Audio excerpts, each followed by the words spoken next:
আগস্টে অন্তর্বর্তীকালীন সরকার ক্ষমতায় আসার পর থেকে কৃষিতে বেশ কিছু চ্যালেঞ্জ ছিল। আপনারা হয়তো অনেকে জানেন, দেখে থাকবেন।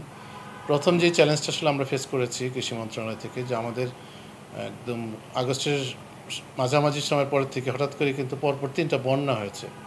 আমাদের প্রায় ২৪টা জেলা ব্যাপক ফসলের ক্ষতিগ্রস্ত হয়েছে তখন।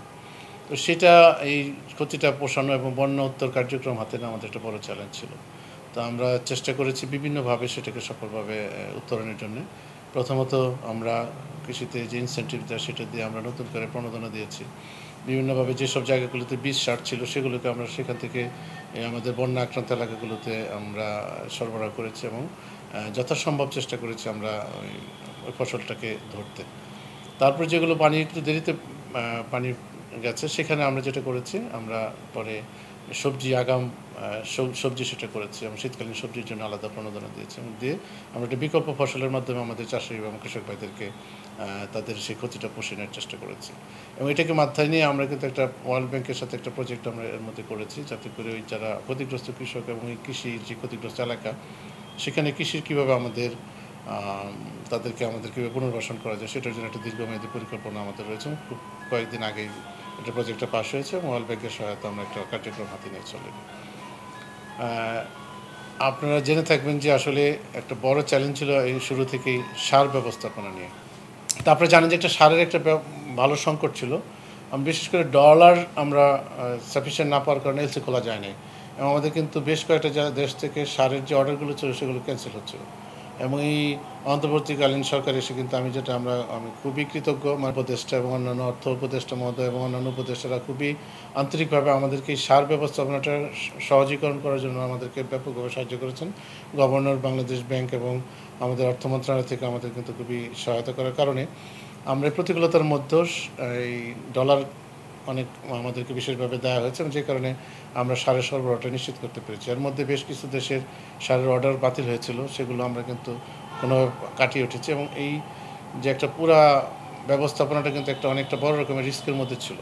তো আল্লাহর রহমতে যেটা হয়েছে যে আমরা এই সরকারের যথাযথ পদক্ষেপ এবং এই বিশেষ করে ডলারের সংকটের মধ্যেও আমাদেরকে সাফিসিয়েন্ট বা প্রয়োজনীয় ডলার সরবরাহ করতে পারার কারণে আমরা এটাকে স্বাভাবিক রাখতে পেরেছি এবং সারের সংকটটা আসলে পাবলিকলি দেখা যায়নি।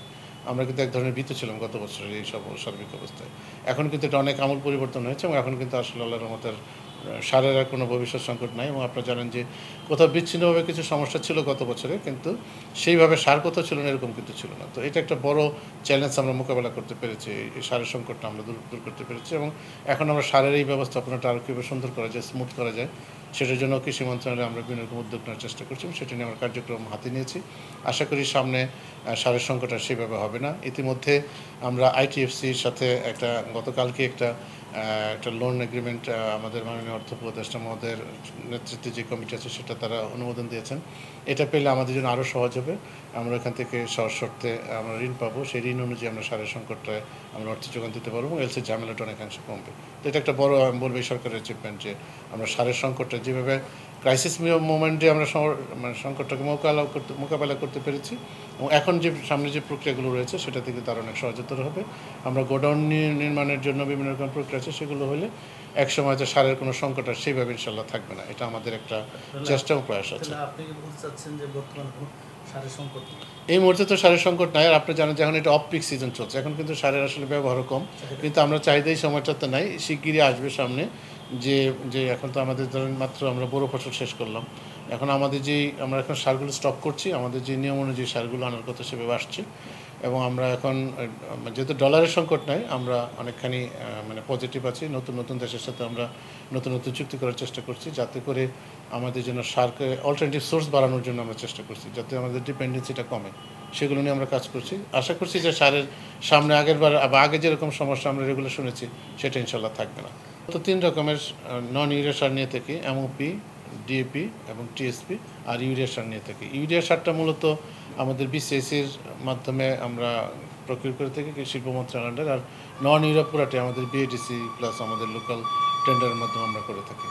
তো এই সারের ব্যবস্থাপনাটা যদি ঠিকমতো করা যায়, এবং আমরা যেটা ধারণা করছি যে অফ পিক সিজনে যদি আমরা সার কিনতে পারি, গোডাউনের যদি মানে মানে আমরা সরবরাহ ব্যবস্থাটাকে নিশ্চিত করতে পারি এবং গোডাউন যদি আমরা বাড়াতে পারি, তাহলে এই থেকে একটা বেশ কিছু সারের একটা বড় অংশ, অনেক বড় অংশের ভর্তুকি টাকা আমরা সেভ করতে পারবো। আমরা আশা করছি ওই সেভ টাকাটা দিয়ে আমরা বীজ এবং অন্যান্য ক্ষেত্রে এই টাকাটাকে ইউজ করবো।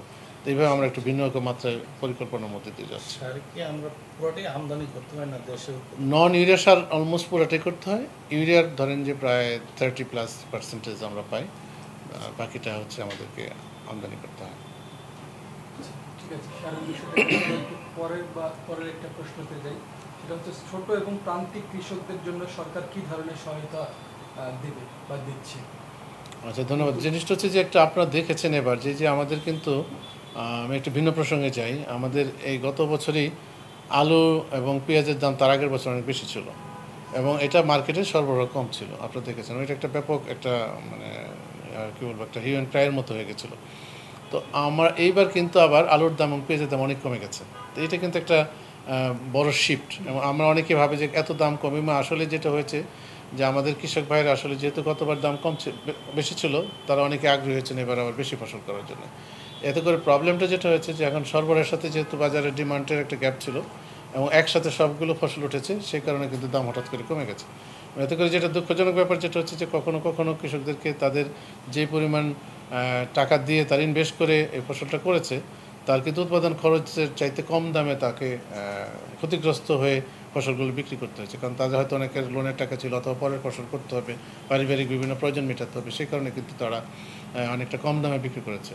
এইটা একটা বড় চ্যালেঞ্জ আমাদের জন্য। তো আমরা যেটা চাচ্ছি কৃষি মন্ত্রণালয় থেকে, যে আমরা একটা উদ্যোগ নেওয়ার চেষ্টা করছি যে কৃষকদের যে এই যে তাদের উৎপাদিত পণ্যের যে মূল্য, সেটা যেন একটা স্ট্যান্ডার্ড মূল্য হয়, তারা যেন একটা লাভবান হন, আবার ভোক্তারাও যেন এমনভাবে নর্মালি দামটা না বেড়ে যায় যেটা থেকে আবার তাদের জন্য একটা মানে বাজারে আবার এটা একটা ভিন্ন রকম ইফেক্ট আসে বা নেগেটিভ একটা ইফেক্ট আসে। তো এটার জন্য একটা আমরা কার্যক্রম নিচ্ছি, যেটা হচ্ছে যে আমাদের একটা এস্টিমেশন করতে হচ্ছে যে আসলে কী পরিমাণ ফসল কোনটা কী পরিমাণ আমার ডিমান্ড রয়েছে এবং সেই ডিমান্ড অনুযায়ী আমরা সেটা মানে সরবরাহ নিশ্চিত করতে হবে। সেটার জন্য আমরা কার্যক্রম নিচ্ছি। আপনারা জানেন যে আমরা প্রণোদনা দিয়ে থাকি, ইনসেন্টিভ দিই। সেই ইনসেন্টিভসগুলো আসলে আমাদেরকে বুঝে বুঝে দিতে হবে, যাতে একটা পলিসি ইন্টারভেনশন আমরা বলবো যে পরিমাণ চাষাবাদ যেই ফসলটা করলে সঠিক হবে সেটার কাছাকাছি পর্যন্ত নিয়ে আমরা অন্য ফসলের জন্য প্রণোদনা দেবো, যাতে করে কৃষক উদ্বুদ্ধ হন ওইখানে যেতে, সো দ্যাট মার্কেটের মধ্যে যে একটা ডিস্ট্রশন হয় অথবা সরবরাহ এবং মানে উৎপাদনের যেই চাহিদার সাথে যে অসামঞ্জস্যতা, সেটা যেন একটা স্বাভাবিক পর্যায়ে থাকে। তাহলে হয়তো যে উৎপাদনের যে মূল্যটা, সেটা কৃষকরা তার লাভবান হবে, তারা মুনাফা সহ পাবেন। সেটা নিয়ে আমরা কার্যক্রম নিচ্ছি এবং সামনের থেকে সেই কার্যক্রমগুলো নিয়ে আমাদের বিভিন্ন রকম পরিকল্পনা রয়েছে।